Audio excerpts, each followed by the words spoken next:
Il est temps à présent de s'intéresser aux algorithmes. Ils font partie de notre quotidien. Des plateformes comme YouTube, Spotify et Netflix les utilisent tous les jours et cela impacte clairement notre créativité, Kamal. Alors vous êtes expert, on l'a dit, en pop culture et en culture geek et vous allez nous aider à découvrir justement l'impact de ces algorithmes, à décrypter un peu tout ça. On commence par une date clé, le 25 mai 1977. Que s'est-il passé ce jour-là ? Alors à votre avis, que s'est-il passé ce jour-là ? Ça n'a rien à voir avec les algorithmes et c'est ça qui est très intéressant. C'était l'avant-première de Star Wars, Le Nouvel Espoir. Voilà, A New Hope, titre en anglais. Alors pourquoi est-ce que je parle de ce film On a d'ailleurs des images incroyables du Chinese Theater. Quelques semaines après la sortie de ce film où c'est bondé alors que les premiers jours c'était un peu un film ovni. On voit d'ailleurs, et ce qui est très intéressant ici, c'est qu'en fait c'est un film qui avait tout sauf pouvoir prédire son succès. Il faut savoir que les techniciens sur le set des Anglais, ça a été tourné par une autre studio, se demandaient quelle navet ils étaient en train de tourner en voyant cette grosse créature à poil, cette espèce de machine qui est maintenant R2D2 mythique, rouler et marcher à moitié. Et c'est ça aussi qui est très intéressant, c'est de se dire qu'à cette époque-là, on était dans une industrie, Hollywood effectivement, mais ici George Lucas s'émancipait d'Hollywood, où il était difficile de prévoir le succès. Et les algorithmes veulent prédire un certain succès. Et par définition, c'est très difficile de prédire un succès, même avec les algorithmes. Et on va essayer de comprendre pourquoi. Et en prenant peut-être un cas très spécifique. Si je vous dis la série House of Cards, ça vous dit quelque chose ? Bah oui, avec Kevin Spacey. Voilà, 2013. Alors on prend notre DeLorean, notre machine de voyager dans le temps pour passer quand même plusieurs années après. En fait, ça c'est l'anti-Star Wars, en tout cas par rapport à la sortie du Nouvel Espoir. Pourquoi ? Alors qui est l'un des réalisateurs et le producteur de House of Cards ? David Fincher. Voilà. Et qui est donc la tête. Bon, maintenant il a beaucoup moins de succès. Oui, il y a une petite polémique aussi. L'algorithme est passé par là, mais à cette époque-là, c'était l'acteur le plus successful sur la plateforme Netflix. Et forcément, Netflix possède les données des utilisateurs. Qui est le réalisateur le plus regardé ? David Fincher, Seven, Fight Club notamment, mais toute sa filmographie. Qui est l'acteur le plus regardé ? David Fincher. Et donc Netflix s'est dit, tiens, si on faisait un matching. C'est un petit peu le Tinder de la création, on peut dire ça comme ça. Donc tout a été fait en fait pour créer cette série à succès. Voilà. Et on a adapté évidemment une série anglaise. Et Robin Wright, il n'y avait pas d'algorithme où il était dedans en tout cas, elle non. Il faut savoir qu'elle, on la voyait dans Forrest Gump forcément. On la voyait même avant, ça. il me semble, dans Santa Barbara. Et c'est pourtant le meilleur personnage de la série. Voilà, effectivement. Donc voilà, et donc là on est dans du prédictif, mais il y a forcément quelque chose qui ne l'était pas, à savoir que Robin Wright allait prendre le succès de Kevin Spacey, pour d'autres raisons aussi. Avec ce qui s'est passé avec la vague MeToo notamment, voilà, on ne pouvait pas prévoir que ça allait arriver. Voilà. Qu'est-ce qu'on entend par algorithme et big data ? Voilà, c'est ça. Alors, il y a le terme très scientifique, mais on va peut-être essayer de le vulgariser rapidement. Mais donc en fait, le big data, c'est simplement le fait qu'on possède une série de données tellement importantes qu'il est difficile pour un être humain de les analyser. Donc voilà, on a un exemple ici. Par exemple, l'algorithme de Facebook originel que l'on voit dans The Social Network, c'est plus romancé, ce n'est pas juste une ligne. C'est une série d'équations mathématiques qui vous permettent de résoudre un système. Par exemple, les échecs fonctionnent avec des algorithmes. C'est-à-dire votre capacité à anticiper tous les coups et pour pouvoir arriver à une solution finale. Et donc là, on parle de big data et d'algorithmes. Et l'association des deux peut créer le meilleur, mais aussi le pire. Parce que il faut savoir que on connaît tous forcément Netflix, on a tous aussi des plateformes, on a parlé de YouTube, on a parlé de Snapchat, Spotify. Voilà, en fait, toutes ces plateformes qui sont forcément des plateformes créatives ou des réseaux sociaux utilisent vos données. Alors, on a parlé de Donald Trump qui a payé je ne sais combien pour utiliser YouTube, en tout cas une journée le jour des élections.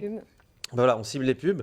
Alors, cibler les pubs, c'est très intéressant, mais alors ça, le double problème, c'est que si l'on cible une pub, ça veut dire qu'on s'attend à ce que la personne va regarder le même type de contenu. Donc, je ne sais pas si vous regardez, vous avez un abonnement Spotify, par exemple, vous allez être fan de métal gothique de l'année 87, et Spotify va vous proposer une série de morceaux en rapport avec ça. Et ce qui fait qu'il y a un effet aussi inverse. Je ne sais pas si vous avez connu les grands vidéoclubs des années 80, des années 90.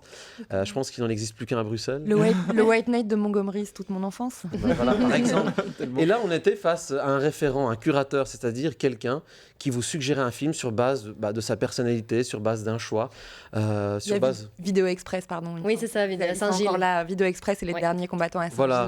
Ouais. Voilà, et donc là, on est face à des gens qui vous suggèrent. Donc, moi, je me souviens, quand j'allais dans mon grenier, je retrouvais des vieilles cassettes qui appartenaient à mon oncle, mon grand frère. Je les mettais dans mon lecteur cassette, j'écoutais des morceaux de musique inconnus, et ça a fait que je suis devenu fan des Simple Minds, par exemple, alors que j'aurais jamais découvert les Simple Minds. Même les mix qu'on faisait sur des cassettes, en fait. Hein. Oui, on mettait nos effectivement. chansons favorites et on offrait le mix À son meilleur ami. Ou à notre son aimé, pire ami. notre ami, et donc on découvrait d'autres choses. Et c'est vrai que Ouais. c'est ça en fait qui tue la créativité, c'est que Facebook, YouTube, Spotify, Netflix proposent des choses seulement dans les catégories qu'on regarde déjà. Et donc on ne sort plus des sentiers battus. Oui, et vous savez, il y a un phénomène super intéressant, je sais pas, j'appelle ça l'effet Kubrick. Je ne sais pas si vous vous souvenez, à l'époque sur Netflix, on vous proposait 2 types de films.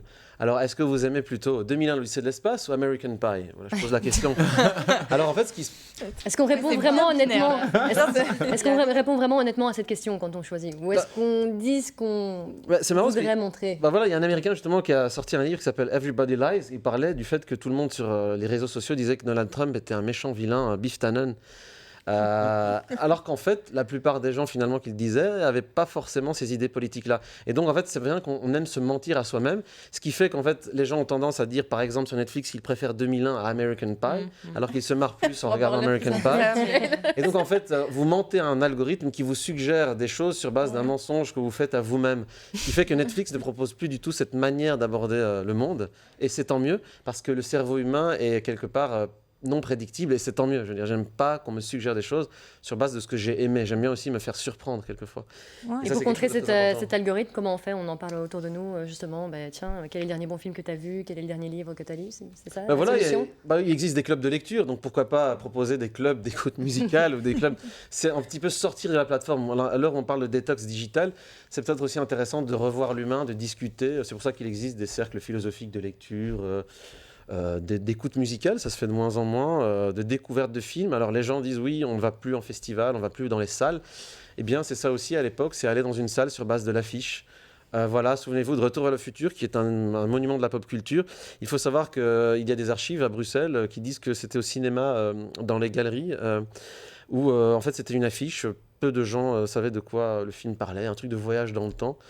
Et finalement, ça a été un hit mondial. Il faut savoir que les premiers critiques ont démonté le film. Donc voilà. Comme c'est Finalement, souvent le cas. Moi, je continue à le faire. Je tiens à dire que moi, c'est sur base d'une affiche et encore d'un titre. Moi, je préfère savoir le moins possible d'un film, par exemple, avant de rentrer dedans. Et ça peut donner des belles surprises. Moi, j'ai une question pour toi, Kamel. C'est que moi, dans ma tentative parfois de pas avoir des algorithmes, pas me faire suggérer des choses sur base de qui je suis, il y a des choses qu'on utilise, Netflix forcément, voilà, YouTube. Mais dans quelle mesure le fait d'utiliser Adblock, de pas voir les suggestions sur Facebook par exemple, ou maintenant sur Instagram où j'ai désactivé l'envoi de données personnelles, je reçois des publicités pour des trucs qui n'ont rien à voir avec mes goûts personnels, je m'en rends compte, mais du coup c'est aussi une façon de ne pas contrôler l'algorithme. Alors, malheureusement, avec ces plateformes-là, ce qui est très compliqué, c'est qu'une fois qu'on est dans l'engrenage, c'est un petit peu compliqué. Pour vous donner un exemple, si vous voulez envoyer une série d'informations à vos amis, envoyez-les plutôt par mail que par ces plateformes de réseaux sociaux. Parce qu'en fait, vous donnez le fait que mots-clés. vos amis, vous donnez quelque part votre réseau à cette plateforme-là, mais elles font de la rétention d'informations sur ce que vous publiez. Donc c'est pour ça que les gens utilisent par exemple beaucoup des newsletters pour communiquer des choses. Ou alors Parce on peut qu'il y a- les appeler avec un fixe. Sinon, il faut aussi les appeler avec un fixe entre 18 et 19 heures avant le repas. C'est ça. Voilà. Et Ou les voir en vrai. Truc de... Un sujet qui pourrait encore durer des heures et des heures. On va malheureusement devoir passer à la suite. Merci en tout cas, Kamal, Merci à pour vous. toutes ces informations, et soyez vigilants donc avec ce que vous partagez si vous ne voulez pas être recommandé dans toujours le même style. Alors dans un instant, là dans la séquence Startup Nation de la semaine, nous allons découvrir un nouveau genre de guide touristique. Ola Julia Liège propose des informations, des conseils sur que faire à Liège, et c'est une intelligence artificielle. À tout de suite.